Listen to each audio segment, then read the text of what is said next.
Hi, I'm Natalie Otteson, and you're listening to the Mindset School for Soulful Entrepreneurs, episode number 27.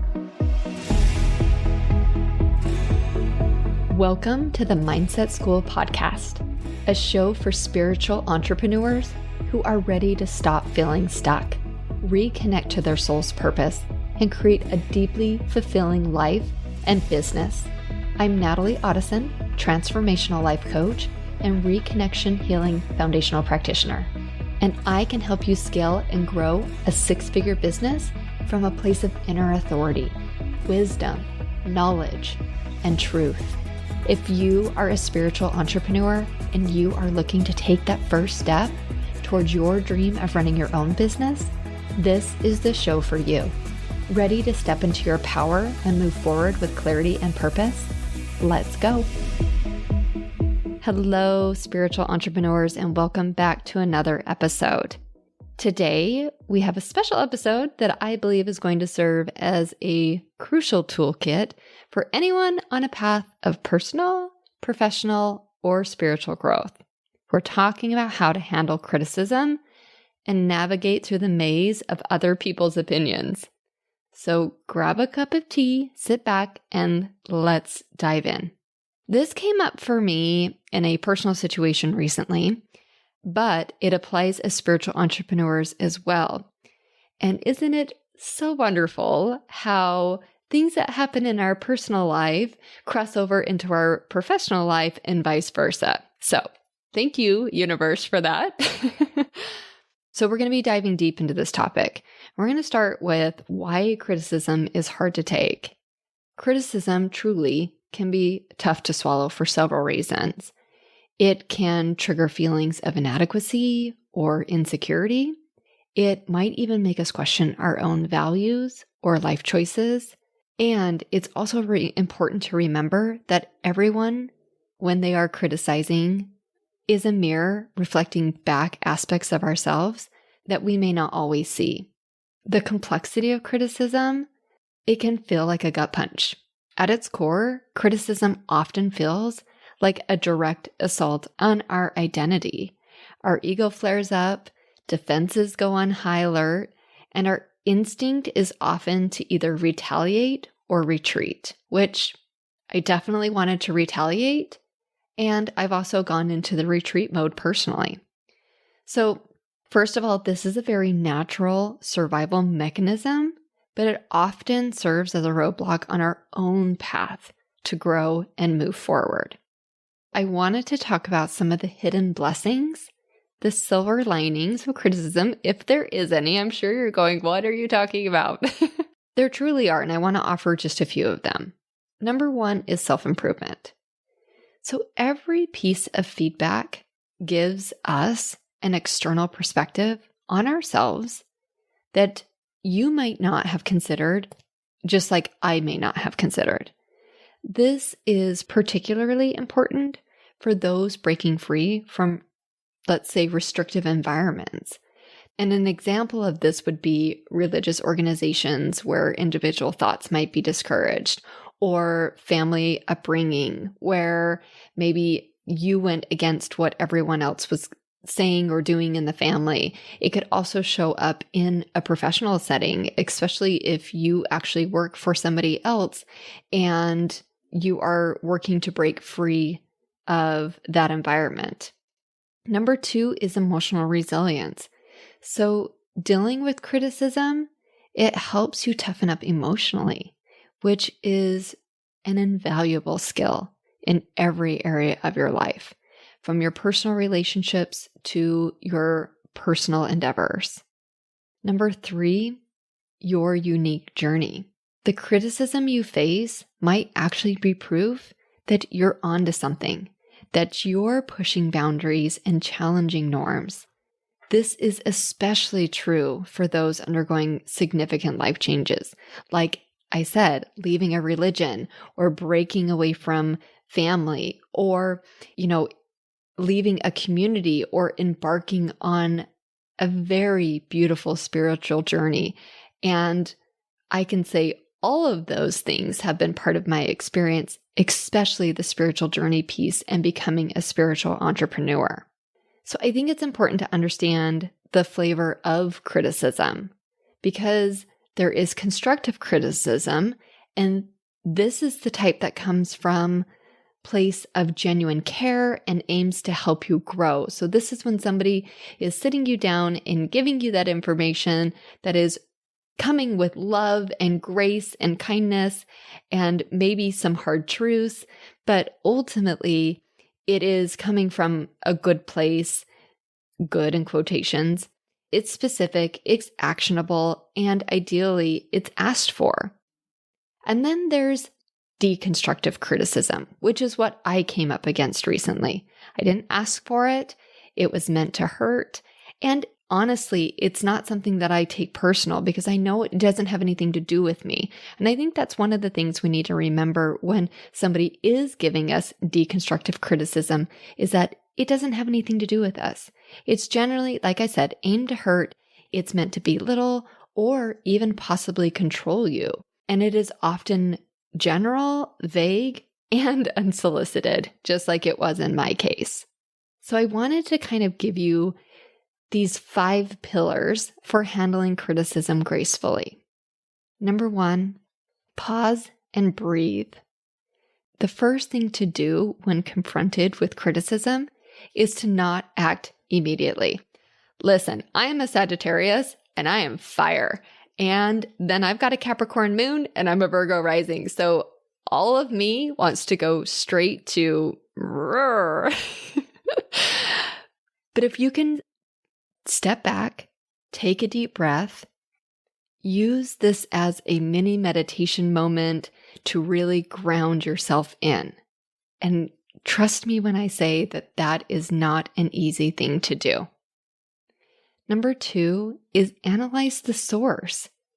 Context really does matter.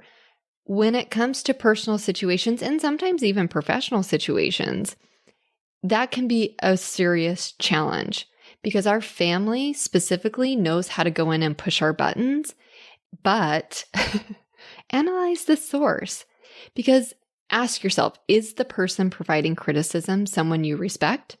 Do they have expertise in the area you are critiquing?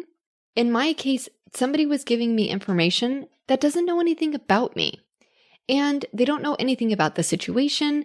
They haven't even spoken to me about what it is they were addressing to me in over 5 years. So really, context matters and analyze the source. Number 3 is to respond or not respond. This can be a tricky thing. Consider whether a response is necessary. Sometimes acknowledging the critique and thanking the person for their perspective is sufficient. Other times, it truly is best to walk away. In my personal situation, I didn't respond for some time. I paused, I analyzed, and in my case, I did decide to respond, but it was after much consideration. So it's important to sit, and I would just offer this, give yourself some time to calm down before you do respond. Write it, rewrite it, maybe write it again, or edit it, write it, edit it again. Give yourself some time before you actually send it and make sure it's something that you do want to say depending on who it is. Number 4, affirmations for emotional strength. So use affirmations like I am worthy, regardless of others' opinions, because as much as we'd like to say that other people's opinions don't pay our bills, they can still hurt us if we allow them to. And using affirmations like I am worthy, regardless of others' opinions, to maintain a strong emotional core can be very helpful. Number 5 is consult your spiritual tools. If you're someone who consults astrology or tarot or human design, consider doing a reading or gain some additional insight into how to best handle the situation. One of the things I love about astrology is that it gives us this blueprint of who we are. I know for myself as a Sagittarius, I can go to fire. I also know that as a Capricorn moon, I can get very direct and very cold and calculating instead of saying open and vulnerable. And my North Node is in Cancer, which is all about being vulnerable. So I know for myself that I have to really weigh those things and put those things into consideration as I move forward in responding to things like this. So those are the 5 little pillars that you can use to help you handle criticism gracefully. So let's talk about managing the noise. Because again, I'm a Virgo rising, so I am going to go in and I'm going to replay it and I'm going to replay it and I'm going to replay it because that's part of what my personality does. So managing the noise and how to deal with other people's opinions. It's always good to set boundaries. Emotional and mental boundaries are essential. And I would say mental, physical, spiritual, and emotional. That's how I would kind of put those boundaries in place. Make it clear internally that your self-worth is not defined, number 1, by what other people think. And then go ahead and put those boundaries in place. In my situation, I put a very clear boundary in place. I told the individual that what they had said to me was none of their business. And then it's a matter of creating that physical boundary if you need to create that physical boundary, and also creating that energetic and spiritual boundary as well. Maintaining, understanding, becoming so clear about who you are that they get to be who you are and you get to be who you are. The other thing is learning to lean on your intuition. If something doesn't feel right, it probably isn't. Your intuition is your internal compass, so trust it. This is also a beautiful tool to bring in when you are handling criticism. So, what is your intuition telling you about the source of the criticism that's coming to you? What is it telling you about responding or not responding? What is it telling you about how to use your spiritual tools that you've gained over the process of your spiritual journey or being a spiritual entrepreneur? The other thing is seeking out community and support. I am so grateful for the anchor of my husband who was able to help me through this process. And I also have an incredible group of community around me and a support system around me that I absolutely 100% can lean on. They will listen to me. They will surround me in love. They will give me honest and good feedback. So find your community, find your support, and tell them what you need. Sometimes when something happens and we share something with people close to us, sometimes they respond in a way that isn't what we're looking for. So being really clear with your community, your support system, like if somebody's trying to be your devil's advocate and that is not what you're wanting, it's such a beautiful idea to tell them that, hey, listen, I don't need that right now. I actually need support from you. That's what I need. I need to be able to share this with you. I need you to be able to listen. I need you to be able to hear. And that's one thing as coaches. We don't coach people who do not want to be coached. So making sure that you are really clear. And again, that goes into setting that boundary of like, this is what I need. This is what I need help with. So again, finding a community that supports you in your growth that can be a buffer against the detrimental effects of that criticism. So I wanted to offer you some practical exercises for the real world. What can you do to help yourself when you do receive criticism? You can keep a criticism journal. So keep a dedicated journal where you note down instances of criticism, your emotional state at the time, and how you chose to handle it. This can be a beautiful reminder when something maybe detrimental or not so detrimental comes up for you and you need some help processing through it. And I always tell my clients this. It's one of the things I tell my clients all the time. Not everyone loves to journal, but it is such a great tool to be able to go back and see your wins, see the challenges you have faced and how you have overcome them. So keeping a journal of things like this can be very helpful. Another one is to try guided meditation. You can create your own, you can listen to one of mine or somebody else's, but use one that is specifically designed for self-love or dealing with criticism. I have a meditation that I have done many times with my community where we put down the bags, we put down the luggage. So finding something along those lines where you can kind of take this off and put it down and leave it behind, because other people's opinions are just that. They're just opinions.